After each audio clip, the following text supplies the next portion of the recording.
memperbanyak istighfar, secara khusus masalah istighfar. Karena ada sebuah hadis Nabi SAW yang berbunyi, bisa saja rezeki seorang hamba tertahan, ya, ditahan oleh Allah, belum dikasih, ditahan dulu karena dosa yang dia lakukan. Karena dosa yang dia lakukan. Jadi dosa itu bisa menahan. Bisa saja kita mau coba masuk proyek gagal, coba istighfar kepada Allah SWT. Kan? Jadi memang ada dosa yang mengganjal, intinya begitu. Pernah ada 3 orang datang kepada Hasan Basri rahimahullah, seorang ulama tabi'in yang masyhur. Datang 3 orang ini, dan Hasan Basri ini juga terkenal dengan kesolehannya. Kalau ngomong selalu surga, neraka, rahmat dan taubat dan azab. Itu saja berputar perkataannya Hasan Basri rahimahullah. Jadi orang sering datang ke rumahnya minta nasihat. Ada 3 orang datang satu hari antri di rumahnya. Yang satu masuk mengatakan, wahai imam, wahai kiai, wahai ustaz, saya sudah lama menikah dengan istri saya ini, tapi belum dapat anak. Sudah 10 tahun nikah nggak dapat anak.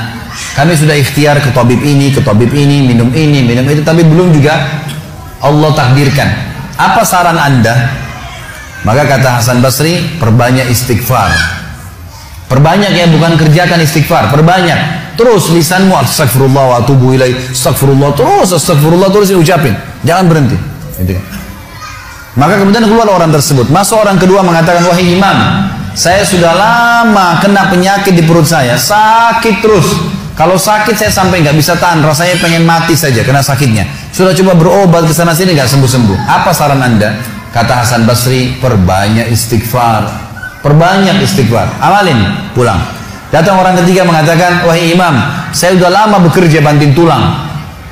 Mayoritas waktu saya sehari kerja keras, tapi saya tidak pernah kaya seperti fulan. Ditunjuk orang kaya di kota itu, di kota Basra, di Irak. Apa saran Anda? Kata Hasan Basri, perbanyak istighfar. Pulanglah 3 orang ini. Lalu kemudian istri Hasan Basri bertanya, wahai suamiku, ketiga orang ini tadi butuh satu mungkin dikasih modal, mungkin satu ditunjukkan tabib yang tepat, mungkin obat. Kenapa Anda cuma suruh istighfar saja? Kenapa nggak istighfar diikutin dengan yang lainnya? Dikasih modal, dikasih obat. Kata Hasan Basri, wahai istriku, tidakkah kau dengar kalau mereka sudah ikhtiar dan sekarang tinggal mereka terbuntu, tertutup di sebuah pintu yang mereka tidak tahu bagaimana jalan keluarnya. Maka saya mengingat firman Allah dalam surah Nuh. Surah Nuh ini surah nomor 71 ya. Ayatnya ayat 10 sampai ayat 12. Nabi Nuh alaihissalam berkata kepada kaumnya tentang istighfar. Surah Nuh surah nomor 71 ayat 7 ayat 10 sampai ayat 12. A'udzubillahi minasyaitonirrajim, faqultu astaghfiru rabbakum innahu kana ghaffara. Yursilis samaa 'alaikum midrara wa yumdidkum bi amwalin wa banin wa yaj'al lakum jannatin wa yaj'al lakum anhara. Kata Nabi, kata Allah Subhanahu wa taala, Nuh berkata kepada kaumnya, istighfarlah, minta taubatlah kepada Tuhan kalian, sesungguhnya Dia Maha menerima taubat hamba-hambanya. Manfaatnya Dia akan menurunkan untuk kalian dari langit midrara. Midrar kata para ulama tafsir bisa berarti hujan yang lebat, bisa berarti rezeki yang non-stop, terus dikasih sama Allah bertubi-tubi. Dan dengan istighfar Allah akan memperbanyak harta dan keturunan kalian, dan Allah akan jadikan kebun-kebun kalian lebat, dan Allah akan suburkan juga seluruh sungai-sungai kalian. Jadi di sini manfaat daripada istighfar. Ada kisah yang lain teman-teman sekalian, kisah Imam Ahmad rahimahullah. Imam Ahmad rahimahullah dari 4 madhab tadi, Abu Hanifah, Malik, Syafi'i dan Ahmad. Ahmad bin Hanbal muridnya Imam Syafi'i. Madhab yang keempat. Imam Ahmad rahimahullah di akhir hidup beliau ulama besar hadis. Di akhir hidup beliau pernah terlintas di benaknya untuk mendatangi sebuah kota di Irak. Kenapa ke sana nggak tahu. Pokoknya pengen ke sana gitu. Imam Ahmad pergi ke sana. Tiba di kota itu, tapi saya tidak temukan dalam riwayat ini kota apa yang dimaksud. Tiba di kota itu, Imam Ahmad tiba azan maghrib. Lihat masjid, ada satu masjid, masuk masjid itu sholat berjamaah. Orang nggak tahu dia, karena zaman dulu orang tidak ada foto, tidak tahu lihat bagaimana wajah siapa orang ini, nggak kenal. Habis sholat maghrib, Imam Ahmad duduk sedikit baca Al-Quran. Azan isya dia ikut sholat. Selesai isya, Imam Ahmad pergi ke pojok masjid, mau geletak tidur. Marbot masjidnya datang, dekatin. Wahai syekh, syekh ini dalam bahasa Arab 3 artinya. Bisa satu dari 3. Bisa orang tua, syekh.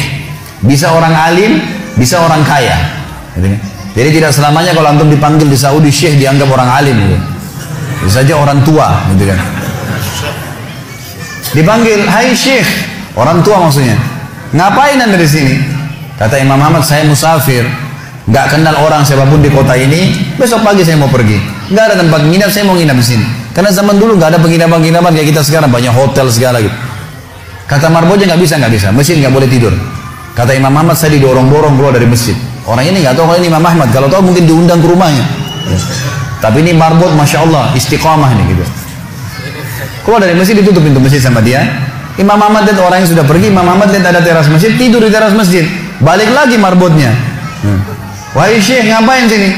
Musafir, mau tidur, nggak ada tempat nginap. Nggak bisa Syekh. Teras pun nggak boleh, peraturan. Ini saya bilang tadi istiqamah luar biasa nih. Imam Ahmad bilang, saya didorong-dorong ke jalanan. Dorong ke jalanan. Waktu saya lagi didorong ke jalanan, ternyata masjid bersebelahan dengan kios penjual roti. Ada satu orang penjual roti di sebelah masjid. Lalu dia mengatakan, Syekh, dipanggil Imam Ahmad, silakan ke tempat saya. Imam Ahmad pun datang. Dia bilang, saya punya rumah tidak jauh dari sini, ini kios saya, ada ruangan tempat tidur saya. Silakan anda pakai nginap, besok anda mau pulang silahkan. Kata Imam Ahmad menceritakan tentang keadaan dia dengan penjual roti ini. Dia bilang, ada satu perilaku penjual roti ini yang unik. Imam Ahmad tertarik dengan itu. Dia bilang, setiap kali orang ini pecahin telur, ngambil terigu, ngambil garam, itu sambil astagfirullah wa atubu ilaih, astagfirullah wa atubu ilaih. Terus lisannya nggak pernah berhenti nih, astagfirullah wa atubu ilaih, kecuali Imam Ahmad bilang saya ajak ngomong atau dia bertanya pada saya. Kalau berhenti istighfar lagi, selalu begini. Kata Imam Ahmad, saya bertanya, sudah berapa lama kau amalkan nih? Orang itu bilang, sudah lama, dari saya masih bujang.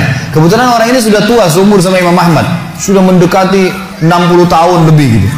Baik, dia bilang, sudah lama, dari saya masih bujang.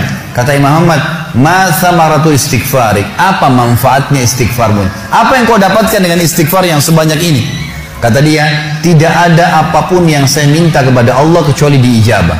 Apa saja saya minta Allah kasih, tinggal satu yang belum Allah kasih. Kata Imam Ahmad, apa itu? Dia bilang, saya minta dipertemukan sama Imam Ahmad. Lah ya, kisah nyata. Imam Ahmad mengatakan, Allahu Akbar, istighfarmu lah yang membuat saya datang ke kota ini, tidak tahu kenapa. Istighfarmu yang membuat marbot masjid mendorong-dorong saya keluar masjid. Istighfarmu yang mendatangkan saya ke tempat ini, tempat praktekmu, ke rumahmu. Karena saya adalah Ahmad bin Hanbal. Saya adalah Ahmad ibn Hanbal.